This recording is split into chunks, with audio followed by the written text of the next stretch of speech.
Hello you, and welcome back to another video.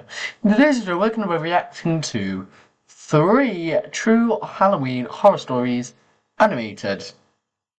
Because, it's October, and it is nearly Halloween, and Halloween is my absolute favourite. So, without any further ado, let's get into it. If you like this video, drop it a like and subscribe, and let's go. Story number 1. Halloween night has always been just another date on the calendar for me. While people partied in ridiculous costumes, I was at my office, huddled over a dimly lit screen. Fixing code was my life, and that night was no different. So, when Julian, my coworker, called about a file crash, I didn't think twice before heading in to fix it. Cool. By the time I was done, it was close to 1:30 a.m. I know when I was back in year 10 and year 11, I picked computer science, and computer science obviously involved programming. It was the worst decision to pick computer science of my life. I ended up passing still, but not to the standard pass, but a pass is a pass, so... The streets were deathly quiet, while the moon was a merely cold, distant eye overhead. I was so damn tired that all I could think about was getting home, taking a long shower, and crashing into bed. 15 minutes, that's all it would have taken. The night air was heavy and still as I drove through the empty roads. Totally normal. But as I passed an old, almost forgotten bus stop, I saw her. It's always the ring girl! Always the ring girl. Is it the ring? It always is her. A girl standing alone under the flickering streetlight. She was dressed like Samara from The Ring. Pale skin, dark hair hanging in wet clumps over her face. She couldn't have been older than 14, standing there all alone in the dead of night. I pulled over and rolled down the window. "Hey, you need a ride?" I called out. She turned slowly, her face still hidden beneath the curtain of hair. For a moment, I hesitated. What if she took me for a creep and rang the cops? See, oh god. No. This is the thing, you don't pull over and ask someone at any time of the year if they want a lift. You also don't agree to a lift. So it works both ways, just don't bother. But then she nodded timidly.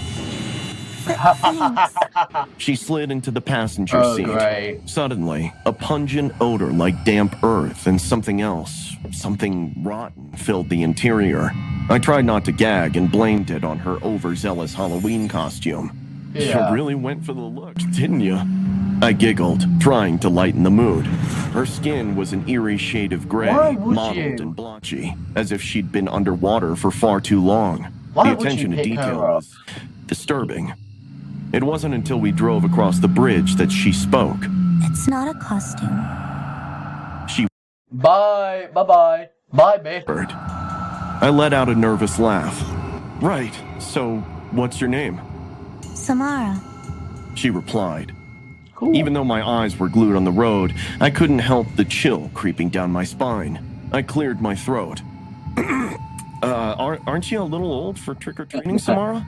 She laughed then, 14. a low, rasping sound that made my skin crawl. I'm 17, right? And I would still go trick-or-treating this October. The only thing is that I don't have a costume. And usually, because we're in Britain, it is always raining.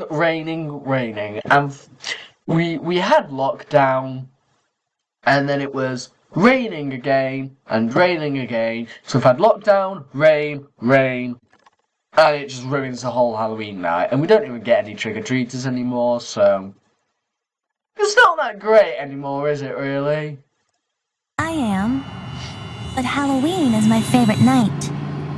It's a shame my parents don't let me celebrate anymore. Yeah, go on. Why's that? I asked, regretting the question the moment it left my mouth. They think I'm sick. I spend most days locked up in the attic. Her voice was barely a whisper, but the words clung to the air, heavy and suffocating. Oh, great. I felt a knot tighten in my stomach. Before I could react, Samara slowly turned to me. Her Oh, hell no! I would swerve that car and swing her out the front windshield! No, I'm not sitting there driving and then having this creepy woman, girl even, just do that, and I am swerving in self-defense. Hideous face was fully visible in the soft light. I noticed her skin first, peeling, hanging in ragged strips from her cheeks. Dead. It didn't look like makeup. Is she dead? Then, my eyes traveled down to her arms and the raw red flesh exposing beneath it. You want to see a magic trick?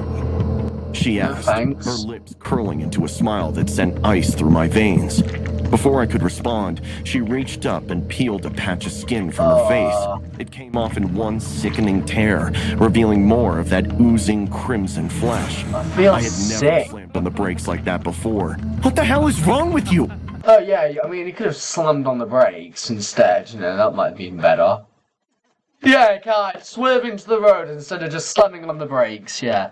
I shouted, but she just laughed, started pulling at more patches of skin, ripping it from her neck, her arms, her scalp, everywhere. This is disgusting. Blood dripped onto her lap, and the smell, oh God, the smell, thick and putrid filled the air. I couldn't breathe, my vision blurred, my hands trembling as I fumbled for the door handle. The air was thick, choking me, and that laughter, it wouldn't stop. I threw myself out of the car, my feet stumbling as I broke into a run. I could hear my heart beating in my ears.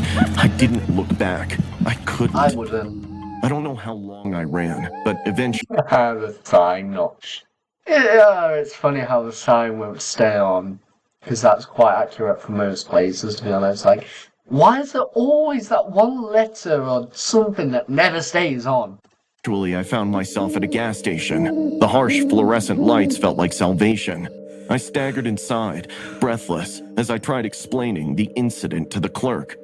In a second, the cops were informed. The officers arrived quickly, and when I explained what had happened, they exchanged looks that were to remain my nightmare for the rest of my life. They didn't think I was crazy, but their silence was almost verbal. They escorted me back to the car. I was still there, the engine idling softly, but the passenger seat was empty. Instead, an older couple was standing by the side of the road. Their faces were contorted with worry. The officer spoke to them briefly before turning to me. "Mr. Miller, this is Mr. and Mrs. Peterson," one of the cops said. "Their daughter, Mary, she's been missing since last week." I stared at the couple, my mind struggling to connect the dots. Mary? She's not well. Mrs. Peterson said, her voice trembling. She had a fever years ago. It did something to her skin. The bullying at school broke her irreparably. Mary thinks she's Samara. You know that girl from the horror movie, The Ring? Was drowned in a well for being weird and creepy. I felt the blood drain from my face. She the girl, wore she wasn't t-shirts some and ghost. She was real. This. All of it. Everything she said, it was real. And it's even more twisted that she found similarities with the dead girl from the movie Ring. The cops asked where I'd last seen her, but I could barely get the words out. My mind kept flashing back to her peeling skin, her laughter. I mumbled something about the bus stop. As they drove off, a cold dread settled in. What if they didn't find her in time? What if she hurt herself? Or someone else? Halloween is about masks and make-believe, but sometimes we can barely tell if it's a costume Stop it.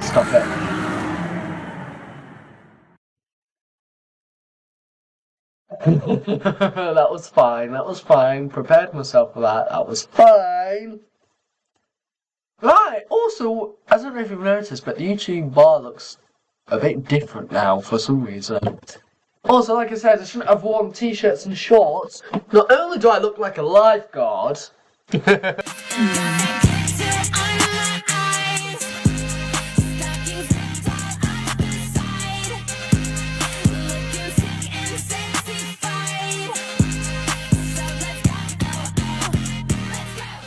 but also because of the chills that I'm getting. My heart skipped a beat when I matched with Adam. His profile showed a charming smile, dark hair, and a hint of mystery. He mentioned he was new in town and looking to make connections.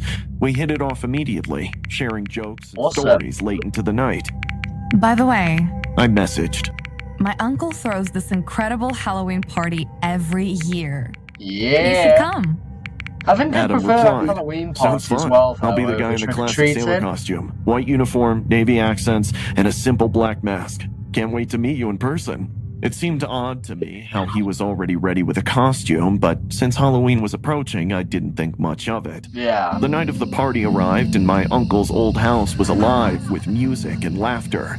My uncle's place was always the highlight of the season, decked out in elaborate decorations that transformed it into a That does haunted look mansion. a bit cool, though. I wore a flapper dress, complete with feathers and pearls, feeling like I'd stepped back into 1920s. I don't really As I think it mingled looks with like it, friends, but okay. I spotted Adam across the room. The sailor costume suited him Okay, well, his perfectly, doesn't look good and the either. black mask added an air of intrigue.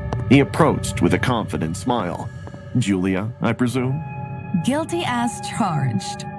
Glad you could make it. We clicked instantly. He had a way of making me feel like we were the only two people in the crowded room. We Because danced they to are. the upbeat music, and as we moved, he leaned in. "You know, I could totally see you dressing up like a princess and dancing through these halls." I actually did that. Uncle's Halloween parties are always amazing. Alright, see enough with the uncle. I also would have introduced you. He smiled mysteriously. "You seem like someone who grew up with grand traditions." I giggled like a teen. Later, as the party buzzed around us, he suggested we find a quieter spot. He led me to my uncle's old study, a room filled with antique furniture and family heirlooms. The scent of aged books and polished wood surrounded us. I hadn't been in there for years. Adam picked up a vintage photograph from the mantelpiece. "Is this you?" Why does Adam know I his peered way at the around? picture. It was me as a child sitting on the porch of this very house. It is. I didn't realize my uncle still had this out. Also, great eye. You've hardly changed. I was a child. You're still to me. What? Nothing. He nodded, This guy's his great. eyes unreadable behind the mask, hiding a pretty face which I was craving to see. He locked his eyes with me, put a hand on my back, and pulled me in, leaning to give a kiss. I moved back and decided to change the subject. Red I flag. should probably get back to my friends. As we rejoined the party, I reached for my phone to check the time, but it was Phone's missing gone. from my purse. That's They had to show a diagram of where it was missing. Look at the YouTube bar. Look. I'm not complaining, but odd. I murmured.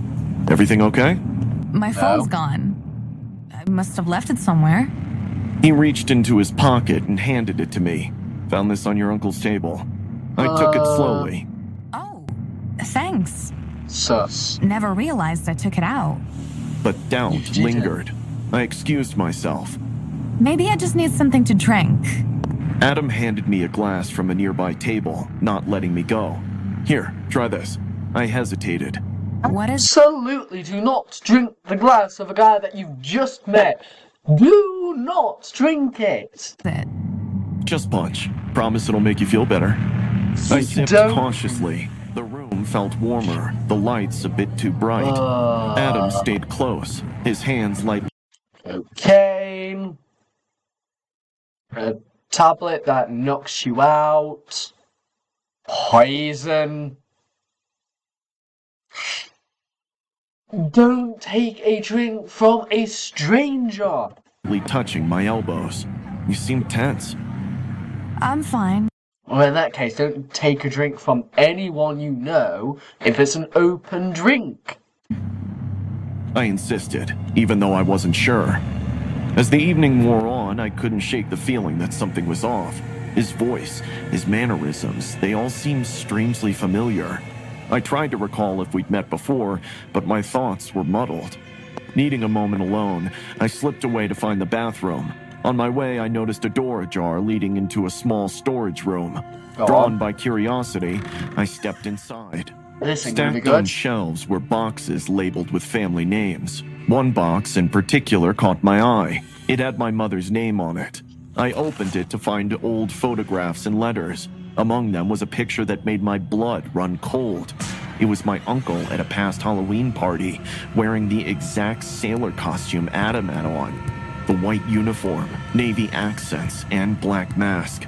I stumbled back, memories flooding in. The way Adam knew about my childhood, the familiar gestures, his presence in the study surrounded by family mementos. Heart pounding, I rushed back to the party. I searched. They're both as creepy as each other. Is the uncle dead or alive? I can't remember if that was something, but they were both as creepy as each other. The crowd frantically, but couldn't find him. Spotting my parents, I hurried over. Mom, Dad, I need to talk to you. They looked concerned. What is it, honey? I told them everything. Their faces paled. My father clenched his jaw. Are you sure? I nodded. He knew things. Personal things. And the costume.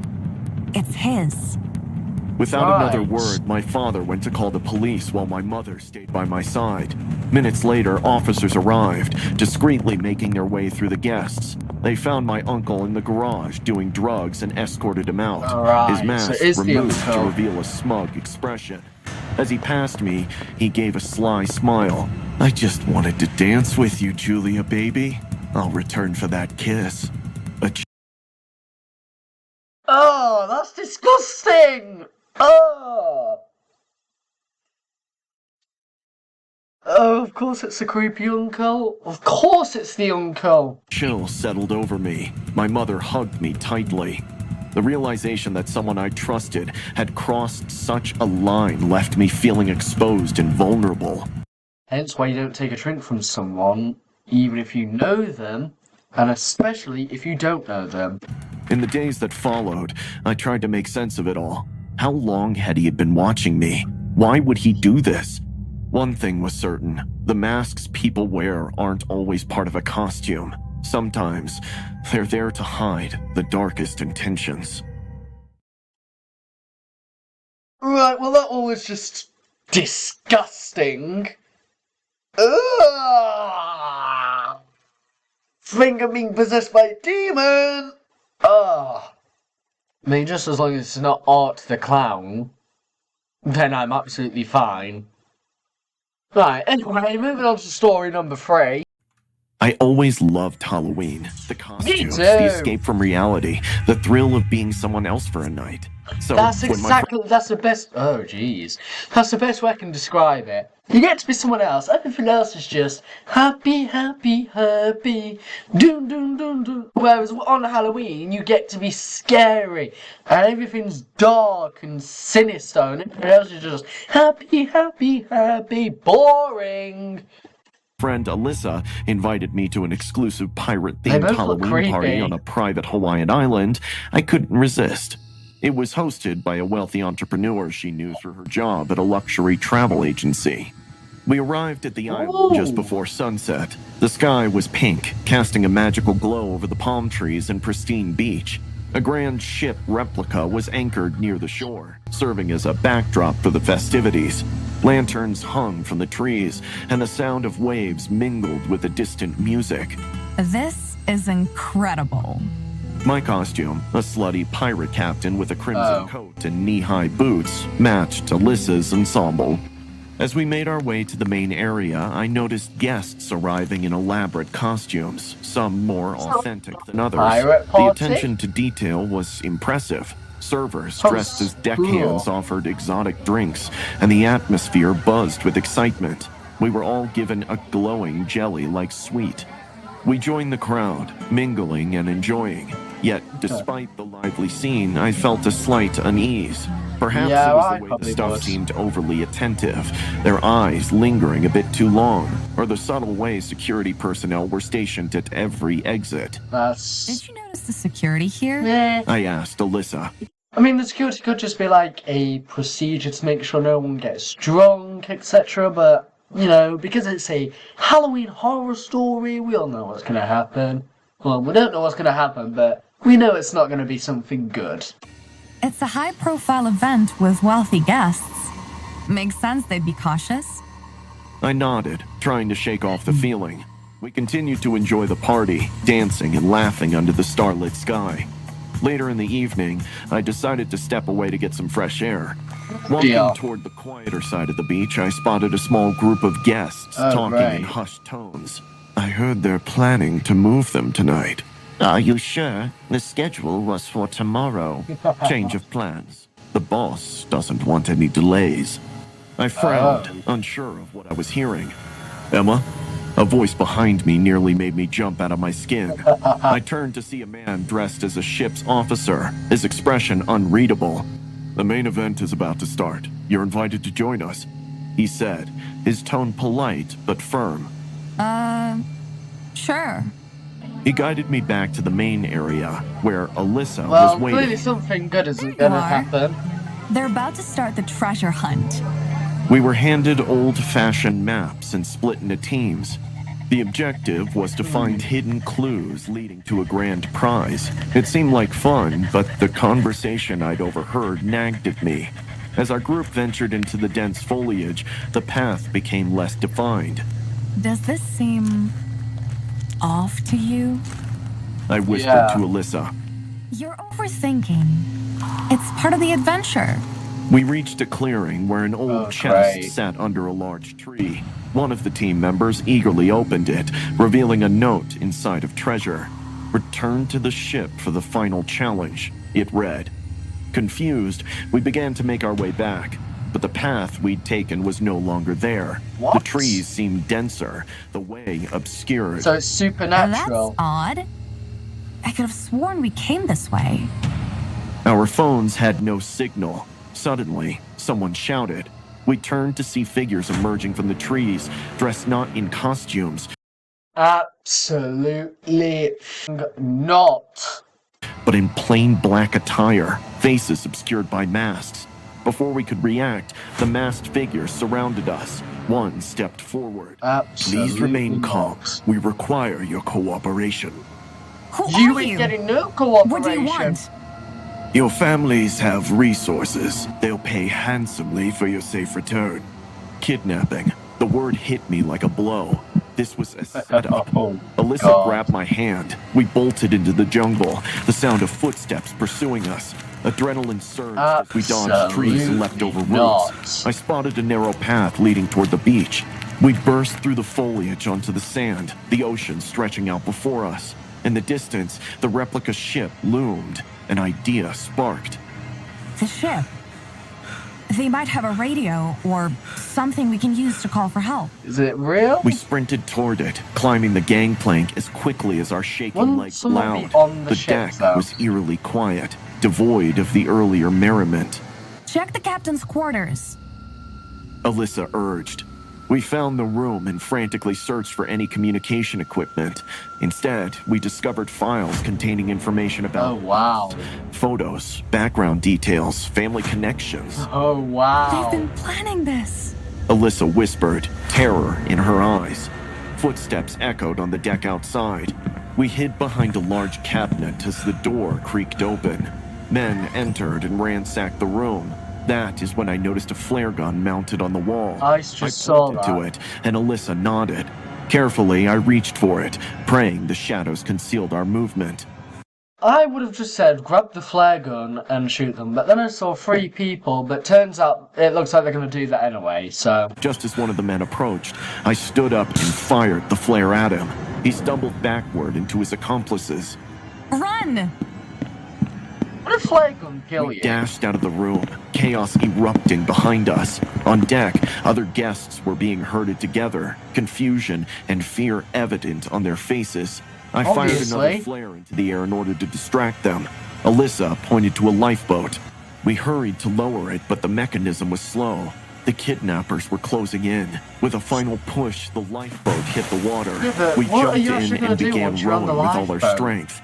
After a while, we spotted a Coast Guard vessel responding to the flare. Relief washed over me as the kidnappers retreated. Hours later, we woke Oh, up in a fantastic. hospital, but our world had changed. They told us that we were rescued by fishermen, that the replica was an old shipwreck that belonged to pirates in the 17th century. Oh. There was evidence of a small private party at the island, but when the authorities investigated, they didn't find anyone else there. They also found a high quantity of drugs in our system, and I suspected it had to do with the glowing jelly that we... Don't upset drinks. from strangers is today's moral of the story. We were offered. We never understood how much of it was real or how much we had hallucinated, but the fact remained that none of the other guests were ever seen again. Sure. That was 3 True Halloween Horror Stories Animated by AMR Scary Tales, or something like that. Oh, there's one here as well. Anyhow, if you enjoyed, drop it a like, subscribe, check out the video that I've just watched yourself, and I will see you in the next one. Have a spooky Halloween!